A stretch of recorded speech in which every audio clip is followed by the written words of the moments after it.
एक राजा के 3 प्रश्न। एक राजा ने 3 प्रश्न किया। क्या प्रश्न किया? एक महात्मा से पूछा, कहा कि महाराज आप बड़े ज्ञानी हैं, ये बताइए कि भगवान एक है कि अनेक। ध्यान से सुनिएगा। प्रश्न किया कि भगवान एक है कि अनेक। दूसरा कहा वो रहता कहाँ है, वो रहता कहाँ है। और तीसरा प्रश्न किया वो करता क्या है। 3 प्रश्न हुए। सबसे पहला भगवान एक है कि अनेक। दूसरा प्रश्न क्या किया? वो रहते कहाँ है। और तीसरा प्रश्न वो करते क्या है। तो जब उस महात्मा से पूछा गया, महात्मा ने कहा इनका उत्तर मैं कल दूंगा। तो महात्मा चले गए। तो एक किसान खेत में काम कर रहा था। तो वह महात्मा ने उस किसान से कहा कि भैया मेरा एक काम करोगे? किसान ने कहा महाराज हम कहाँ आपके योग्य हैं, क्या कर सकते हैं। महात्मा ने कहा एक दिन के लिए तुम्हें महात्मा बनना है। हाँ, एक दिन के लिए। किसान ने कहा महाराज हमें किसान ही रहने दो तो बड़ी कृपा होगी, महात्मा ना बनाए। महात्मा ने कहा हम होने थोड़ी ना कह रहे हैं, हम तो बनने कह रहे हैं। होने और बनने में अंतर है, तुम्हें केवल बनना है, ये होना है। महात्मा ने कहा फिर किसान ने कहा मुझे करना क्या पड़ेगा? बोले तुम चुप रहना। राजा अगर तुमसे कुछ प्रश्न करें तो तुम्हें यही कहना इस प्रश्न का उत्तर तो हमारी नौकर दे देगा, मैं आपका नौकर बन करके जाऊंगा। कहा कि ठीक है महाराज, अपराध क्षमा करिएगा, लेकिन आप कह रहे हैं तो कर रहे हैं। अब वो किसान को अपने साथ ले गया महात्मा बना करके, और उसी राजा की सभा में प्रस्तुत किया गया। ध्यान से सुनिएगा। राजा की सभा में प्रस्तुत किया गया। जो सच में महात्मा थे वो नीचे बैठे, और जो किसान था उनके लिए नीचे आसन दिया गया, ऊपर राजा बैठे हैं। राजा ने प्रश्न किया, तुम उत्तर देने आए हो? तो कहा कि हाँ।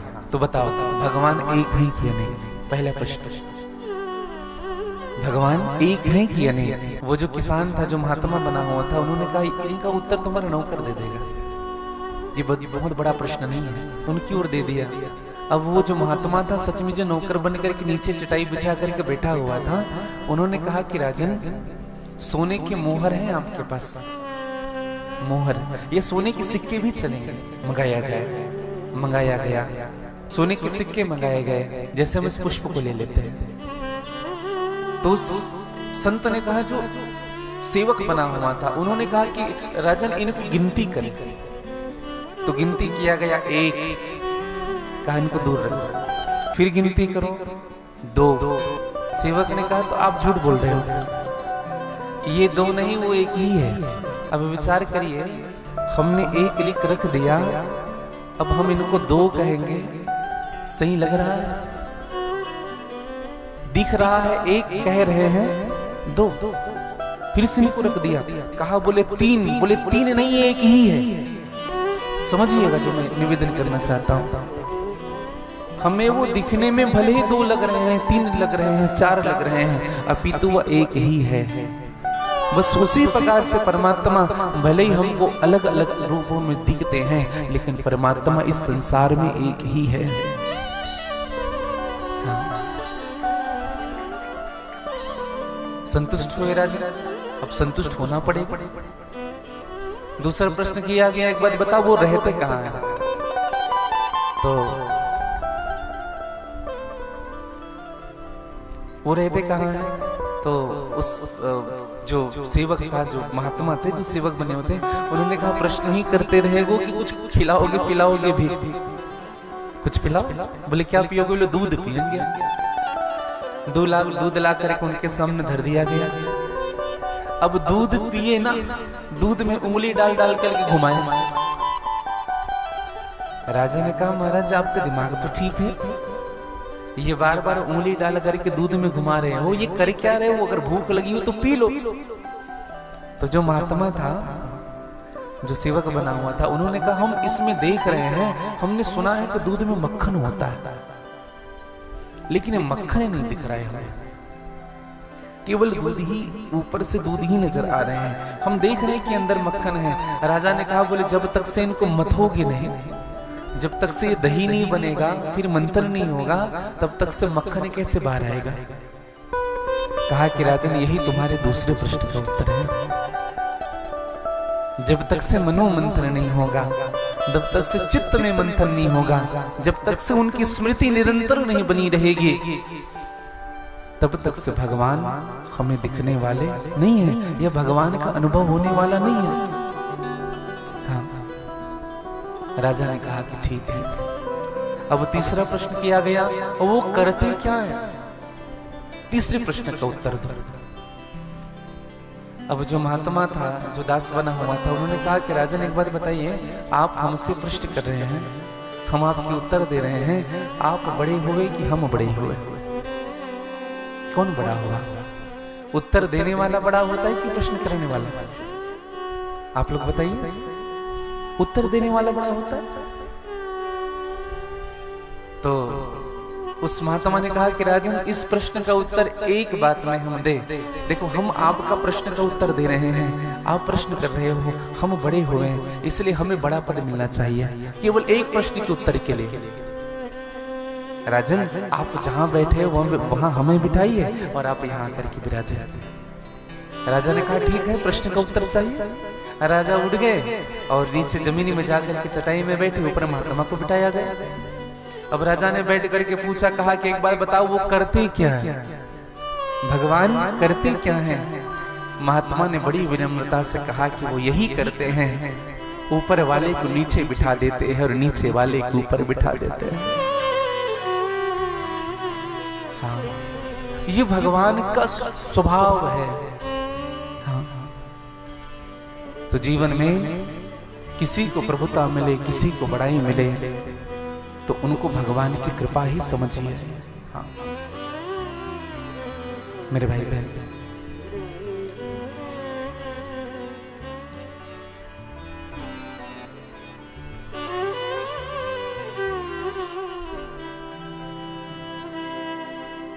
बोले भक्तवत्सल भगवान की जय। तो सुखदेव जी महाराज कहते हैं कि परीक्षित, कल की कथा में हमने श्रवण किया कि भगवान का जन्म हुआ और नंद और यशोदा बड़े खुश हुए और सब बधाई देने लगे। देखिए, कथा में ऐसी तन्मयता होनी चाहिए कि कथा, भगवान कृष्ण की कथा अनायास ही हमको संसार को भुला देता है। अगर कथा में बैठ करके अगर हमें संसार याद आ रहा है ना भैया, तो समझिएगा ये हमारे पूर्व जन्म के कुछ पाप रहे होंगे, जिनके कारण ये संसार हमको याद आ रहा है। नहीं तो कथा में हम बैठते तो हैं, कथा हम में नहीं बैठता है। और कथा की सार्थकता तभी है जब कथा हम में बैठे। इसलिए भजन करने के लिए कहा गया, भजन करो। क्यों कहते हैं कीर्तन करो, भजन करो, चिंतन करो, मनन करो? क्यों कहते हैं? ताकि हमारी बुद्धि स्थिर हो, हमारा मन शुद्ध हो, हमारे चित्त में स्थिरता आए। और इसलिए निरंतर भजन होता रहना चाहिए, निरंतर चिंतन होता रहना चाहिए।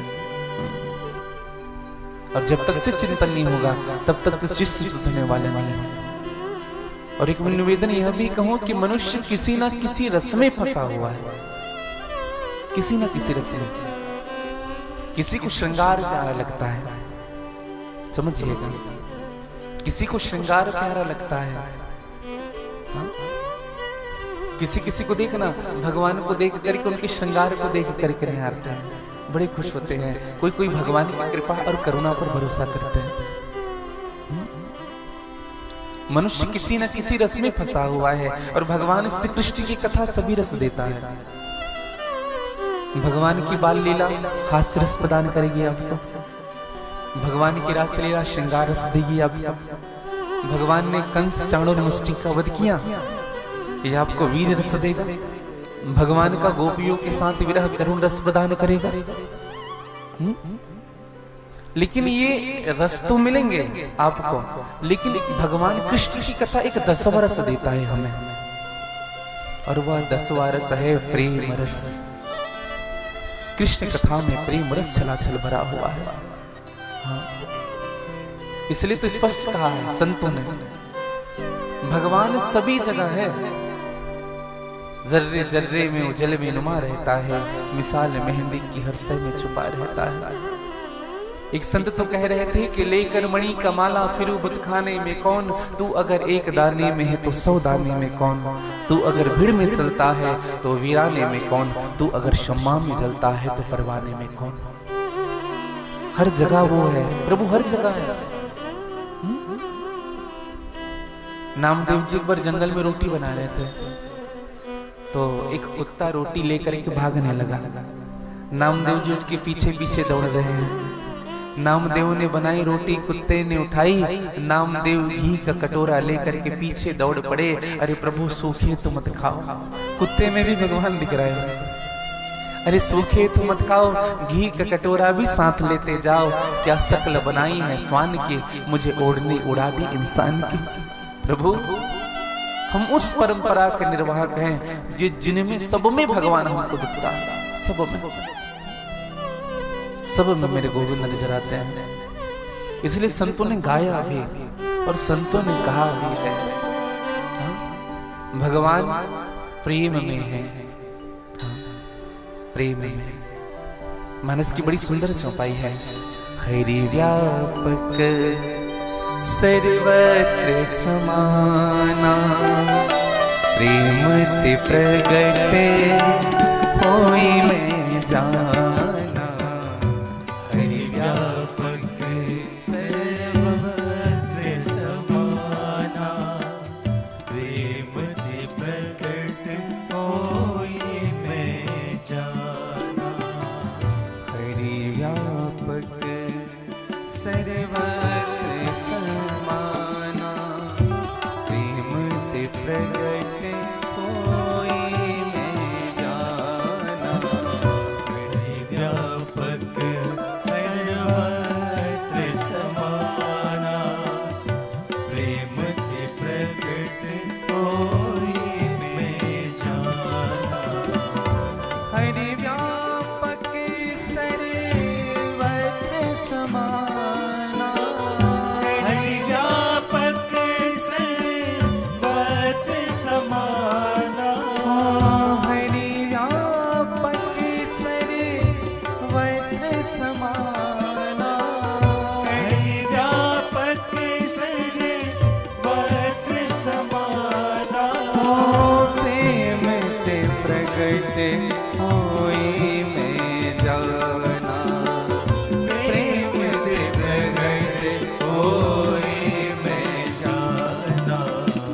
हरि व्यापक सर्वत्र समाना, प्रेम ते प्रगट होई में जाना। हरि व्यापक सर्वत्र समाना, प्रेम ते प्रगट होई, प्रेम ते प्रगट, प्रेम ते प्रगट होई में जाना। राम ही केवल प्रेम किया। जीवन में सब हो जाए, अगर प्रेम ना हो ना भैया तो सब होना नहीं होने के बराबर है। अगर प्रेम नहीं हुआ जीवन में। किसी ने दार्शनिक ओशो से प्रश्न किया था, आपने नाम सुना होगा ओशो रजनीश जी का। किसी ने दार्शनिक ओशो से प्रश्न किया कि आप बड़े ज्ञानी हैं, बड़े तार्किक हैं, आप इस प्रश्न का उत्तर देंगे? ओशो ने कहा पूछो। कहा कि अगर संसार के सभी शास्त्रों को, सभी पुराणों को, सभी मीमांसाओं को, सभी व्याकरणों को, सभी उपपुराण को, सभी उपवेद को, सभी वेदों को अगर एक साथ इकट्ठा कर दिया जाए, तो इन सबको अगर एक कोई नाम दिया जाए, सबका नाम अगर एक दिया जाए, तो नाम क्या होगा? रजनीश बहुत बड़े तार्किक थे, दार्शनिक थे। तर्क शास्त्र में शायद उनके जैसा कोई हो। हाँ, आपने कभी उनकी बुक पढ़ी होगी? बड़े ज्ञानी थे भैया, प्रोफेसर थे, लेकिन ज्ञानी बहुत थे। उन्होंने कहा मुझे समय दो, और उस व्यक्ति ने कहा कि ठीक है आप समय ले लीजिए, लेकिन इनका उत्तर मुझे दीजिएगा। तो ओशो रजनीश ने समय लिया, 1 दिन, 2 दिन, 3 दिन। फिर फोन किया, व्यक्ति ने कहा कि उत्तर मिला। रजनीश जी ने कहा मुझे और समय चाहिए, और समय लिया गया। 1 महीने के बाद जब ओशो रजनीश से जब उस व्यक्ति की मुलाकात हुई, कहा कुछ निर्णय निकले, कुछ सोचे तुम। सभी शास्त्रों को, सभी वेदों को, सभी पुराणों को, पूरे संसार के जितने भी ग्रंथ हैं सबको अगर एक कर दिया जाए और एक नाम दिया जाए तो उनका क्या होगा? ओशो रजनीश ने बड़ी विनम्रता से कहा, उनका नाम होगा प्रेम। प्रेम। अगर किसी शास्त्र में हमारे जीवन में प्रेम नहीं है तो फिर हमारा जीवन निरर्थक है भैया। हाँ। भगवान की कथा हमको प्रेम करना ही सिखाती है। भागवत जी की कथा प्रेम शास्त्र है,